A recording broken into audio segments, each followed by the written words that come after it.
রাশিয়ার পূর্ব উপকূলে আঘাত এনেছে ভয়াবহ ভূমিকম্প। রিখটার স্কেলে এর মাত্রা ছিল ৮.৮। এ ভূমিকম্পের পরই জাপানের উপকূলে আঘাত হানে সুনামি। জাপানের হোক্কাইডো দ্বীপের হানাসাকি বন্দরে প্রথম ঢেউ দেখা যায়। প্রাথমিকভাবে সেখানে সুনামির উচ্চতা ছিল ৩০ সেন্টিমিটার, অর্থাৎ প্রায় ১ ফুট। তবে জাপানের আবহাওয়া সংস্থা জানিয়েছে এই ঢেউ ধীরে ধীরে বাড়তে পারে ৩ মিটার পর্যন্ত। বাংলাদেশি হিসাবে যা প্রায় ১০ ফুটের কাছাকাছি। হোক্কাইডো সহ জাপানের বেশ কয়েকটি অঞ্চলে সতর্কতা জারি করা হয়েছে। জাপানের chief cabinet secretary Yoshimasa Hayashi বলেছেন, এখনো পর্যন্ত কোনো হতাহত বা বড় ক্ষয়ক্ষতির খবর পাওয়া যায়নি। এদিকে মার্কিন ভূতাত্ত্বিক জরিপ সংস্থা ইউএসজিএস জানায়, ভূমিকম্পটি স্থানীয় সময় সকাল ৮টা ২৫ মিনিটে আঘাত হানে। এটি অনুভূত হয় রাশিয়ার ক্যামচটকা উপদ্বীপে।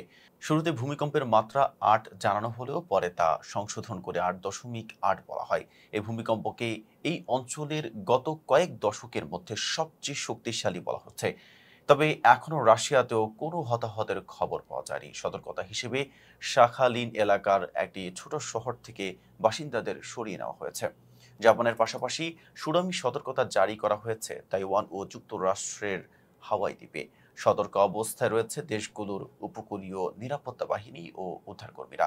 তবে বিশেষজ্ঞরা বলছেন, ভূমিকম্পের পর আরও কিছু সময় পরিস্থিতি পর্যবেক্ষণ করতে হবে, কারণ বড় ধরনের সুনামি ধীরে ধীরে বিভিন্ন এলাকায় পৌঁছাতে পারে। এতক্ষণ সাথে ছিলাম মেহেদী হাসান। ফেজা পিপলের সাথে থাকার জন্য ধন্যবাদ।